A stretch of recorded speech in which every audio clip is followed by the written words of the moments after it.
Hello, ഐഫർ എഡ്യൂക്കേഷൻ്റെ മറ്റൊരു വീഡിയോയിലേക്ക് എല്ലാവർക്കും സ്വാഗതം.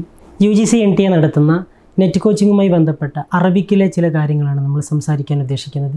കഴിഞ്ഞ വീഡിയോയിൽ നമ്മൾ യൂണിറ്റ് 1 ബന്ധപ്പെട്ട കാര്യങ്ങളായിരുന്നു പറഞ്ഞിരുന്നത്. ഈ വീഡിയോയിൽ യൂണിറ്റ് 2 അനലൈസിസാണ് നമ്മൾ ഉദ്ദേശിക്കുന്നത്. യൂണിറ്റ് 1 പോലെ തന്നെ 6 ഭാഗങ്ങളായിട്ടാണ് യൂണിറ്റ് 2 ക്രമീകരിക്കപ്പെട്ടിട്ടുള്ളത്. യൂണിറ്റ് 2 പ്രോസുമായി ബന്ധപ്പെട്ടിട്ടുള്ളതാണ്.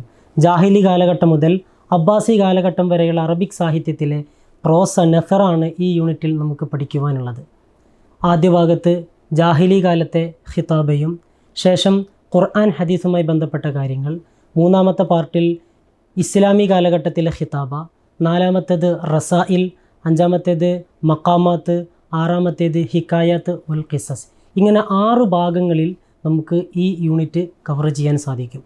യൂണിറ്റ് 1 പോലെ തന്നെ പാർട്ടുകൾ 6 ഉണ്ട് എങ്കിൽ പോലും യൂണിറ്റ് 1 അപേക്ഷിച്ചിട്ട് വളരെ കുറച്ച് മാത്രമാണ് നമുക്ക് യൂണിറ്റ് 2 പഠിക്കുവാനുള്ളത്.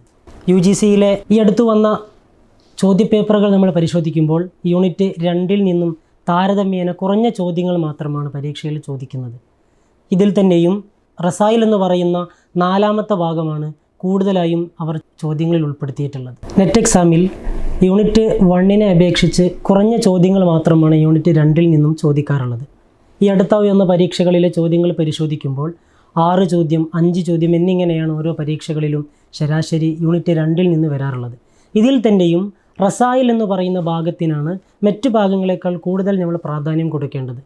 റസായിലിൽ നിന്ന് 3, 2, 4 ചോദ്യങ്ങളൊക്കെയാണ് പലപ്പോഴും ചോദിക്കാറുള്ളത്. അതുകൊണ്ട് തന്നെ അബ്ദുൽ ഹമീദ്, ജാഹിൽ, സാഹിബ്, ഇബ്നു ഹമീദ് ഇങ്ങനെ തുടങ്ങി വളരെ പ്രധാനപ്പെട്ട ആളുകൾ കടന്നു വരുന്ന റസായിൽ എന്ന് പറയുന്ന ഭാഗം നമ്മൾ കൂടുതലായി ശ്രദ്ധ കൊടുത്ത് പഠിക്കേണ്ടതുണ്ട്. അതോടൊപ്പം ഇസ്ലാമി കാലഘട്ടത്തിലെ ഖിതാബയും ഈ റസായിൽ കഴിഞ്ഞാൽ നമ്മൾ കൂടുതൽ ശ്രദ്ധ കൊടുക്കേണ്ട യൂണിറ്റ് 2 ഭാഗമാണ്.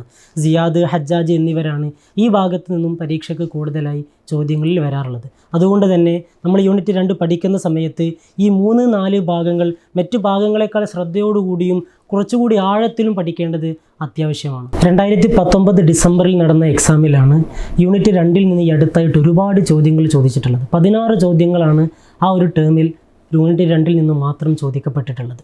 അതിൽ തന്നെയും റസായിലിൽ നിന്ന് 6 ചോദ്യവും അതേപോലെ മക്കാമാത്തിൽ നിന്ന് 6 ചോദ്യങ്ങളും ചോദിച്ചിട്ടുണ്ട് എന്നുള്ളതാണ് ശ്രദ്ധേയം.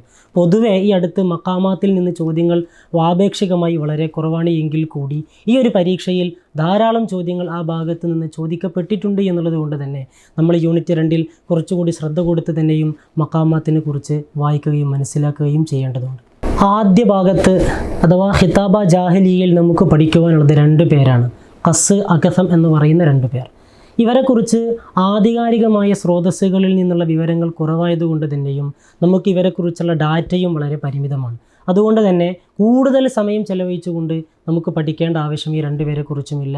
മാത്രമല്ല ചോദ്യങ്ങളും ഈ ഭാഗത്തുനിന്ന് 1, 2 ചോദ്യങ്ങൾ എന്ന നിലയിൽ മാത്രമേ ഈ അടുത്ത പരീക്ഷ വിശകലനം നടത്തിയാൽ നമുക്ക് മനസ്സിലാക്കാൻ സാധിക്കുന്നുള്ളൂ. അതുകൊണ്ട് യൂണിറ്റ് 2 തന്നെയും ഏറ്റവും പ്രാധാന്യം കുറഞ്ഞ ഒരു ഭാഗമായിട്ട് നമുക്ക് തോന്നുന്നത് ആദ്യ ഭാഗം തന്നെയായ ഖിതാബ ജാഹിലിയയാണ്. 2ാമത്തെ ഭാഗത്തേക്ക് കടക്കുമ്പോൾ ഖുർആനും ഹദീസുമായി ബന്ധപ്പെട്ട കാര്യങ്ങളാണ്. ഈ അടുത്ത പരീക്ഷയൊക്കെ അവലോകനം ചെയ്യുമ്പോൾ ഈ 1ാമത്തെ ഭാഗത്തെ പോലെ തന്നെ ഈ ഭാഗത്ത് നിന്നും കൂടുതലായിട്ട് ചോദ്യങ്ങൾ കാണുന്നില്ല. പക്ഷേ നമുക്ക് ഇവിടെ പ്രത്യേകിച്ച് പറയുവാനുള്ളത്, നമുക്ക് മറ്റു കാര്യങ്ങളൊക്കെ പഠിക്കുവാൻ അല്ലെങ്കിൽ മനസ്സിലാക്കുവാൻ ഉമ്മഹാത്തുൽ കുത്തുബി നമ്മൾ പൊതുവെ അവലംബിക്കുന്ന ചില കൃതികളും ചില രചനകളൊക്കെ ഉണ്ട്. പക്ഷേ ഖുർആനും ഹദീസുമായി ബന്ധപ്പെട്ട് ഏത് ഭാഗമാണ് എന്നോ അല്ലെങ്കിൽ ഏത് നിലയിലാണ് നമ്മൾ പഠിക്കേണ്ടത് എന്ന കൃത്യമായ ഐഡിയ നമുക്കില്ല. അഥവാ അങ്ങനെ ഒരു പരാമർശം സിലബസിലില്ല. അതുകൊണ്ട് തന്നെ ഖുർആനും ഹദീസുമായി ബന്ധപ്പെട്ട ജനറലായ കാര്യങ്ങളൊക്കെയും നമ്മൾ പഠിക്കുകയും മനസ്സിലാക്കുകയും ചെയ്യേണ്ടതുണ്ട്. പ്രത്യേകിച്ച് ഖുർആനിൻ്റെ അവതരണവുമായി ബന്ധപ്പെട്ട കാര്യങ്ങൾ, അത് സബഇയായ ഖിറാഅത്ത് തുടങ്ങിയ കാര്യങ്ങൾ, അതോടൊപ്പം ഹദീസിലെ ഇസ്തിലാഹാത്തുകൾ, മറ്റ് സനദുമായി ബന്ധപ്പെട്ട കാര്യങ്ങളും, അതോടൊപ്പം തന്നെ ഹദീസുമായി ബന്ധപ്പെട്ട് പറയുമ്പോൾ ഹദീസിൻ്റെ ഇസ്തിലാഹാത്തുകളും ഹദീസുകളിൽ തന്നെ ഏറ്റവും പ്രശസ്തരായ പണ്ഡിതരെക്കുറിച്ചുള്ള കാര്യങ്ങളുമെല്ലാം നമ്മുടെ പഠനത്തിൽ കടന്നു വരേണ്ടതുണ്ട്. ഇനി 3ാമത്തെ ഭാഗം അഥവാ ഖിതാബ ഇസ്ലാമിയ. 4 പേരാണ് സിലബസിൽ നമുക്ക് നൽകപ്പെട്ടിട്ടുള്ളത്. അലി ഇബ്നു അബി ത്വാലിബ് റളിയല്ലാഹു അൻഹു, Ziyad bin Abih, Hajjaj bin Yusuf, Tariq bin Ziyad എന്നിങ്ങനെ 4 പേരാണ് ഈ ഭാഗത്ത് നമുക്ക് പഠിക്കുവാനുള്ളത്. ഇതിൽ തന്നെയും നാം നേരത്തെ പറഞ്ഞ പോലെ സിയാദ്, ഹജ്ജാജ് എന്നിവരെക്കുറിച്ച് നമ്മൾ കുറച്ചുകൂടി ആഴത്തിൽ തന്നെ പഠനം നടത്തേണ്ടതുണ്ട്. കാരണം ഈ രണ്ടു പേരെയാണ് ഈ ഖിതാബ ഇസ്ലാമിയയിൽ നിന്ന് പലപ്പോഴും പരീക്ഷയ്ക്ക് ചോദ്യത്തിന് അവലംബിക്കപ്പെട്ടിട്ടുള്ളത്.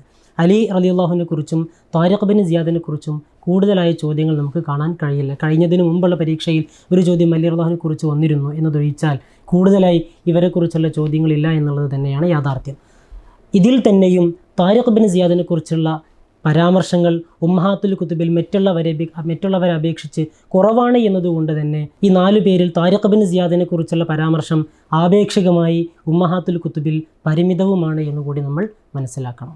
അടുത്തത് 4ാമത്തെ പാർട്ടാണ്, അഥവാ റസായിൽ.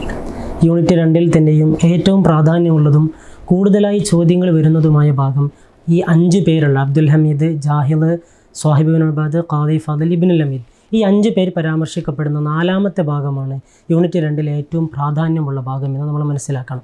ഈ കഴിഞ്ഞ എല്ലാ പരീക്ഷകളിലും ഈ ഭാഗത്ത് നിന്ന് ചോദ്യങ്ങൾ വന്നിട്ടുണ്ട്. യൂണിറ്റ് 2-ലെ ചില ഭാഗങ്ങളിൽ നിന്ന് ചില സമയങ്ങളിലൊക്കെ ചോദ്യങ്ങൾ വന്നിട്ടില്ല എങ്കിൽ പോലും ഇതുവരെ NTA നടത്തിയ എല്ലാ പരീക്ഷകളിലും 4ാമത്തെ ഈ ഭാഗത്തിൽ നിന്ന് ചോദ്യങ്ങൾ വന്നിട്ടുണ്ട്. അതുകൊണ്ട് തന്നെ നമ്മൾ ഉമ്മഹാത്തുൽ കുത്തുബിൽ കൂടുതൽ ആഴത്തിൽ പരിശോധിക്കുകയും മനസ്സിലാക്കുകയും ഇവരെക്കുറിച്ചുള്ള കൃത്യമായ കാര്യങ്ങൾ പഠിക്കുകയും ചെയ്യേണ്ടതുണ്ട്. അവസാനത്തെ 2 ഭാഗങ്ങളും വളരെ ചെറിയ ഭാഗമാണ്. മക്കാമാത്തും അതേപോലെ ഹിക്കായത്ത് അൽ ഖിസസ് എന്ന് പറയുന്ന 2 ഭാഗങ്ങളും ഹ്രസ്വമാണ്. മക്കാമാത്തിൽ 2 പേരെക്കുറിച്ചാണ് നമുക്ക് പഠിക്കുവാനുള്ളത്. ബദീഉ സമാനെക്കുറിച്ചും ഹരീരിയെക്കുറിച്ചും. 2 പേരും ഒരുപാട് മക്കാമകൾ എഴുതിയിട്ടുണ്ട്. അതുകൊണ്ട് തന്നെ മക്കാമകൾ നൽകുകയും ഇതിൽ നിന്ന് ഒറ്റപ്പെട്ടത് ഏത് എന്നൊക്കെയാണ് ചിലപ്പോഴെങ്കിലും ചോദിക്കാറുള്ളത്.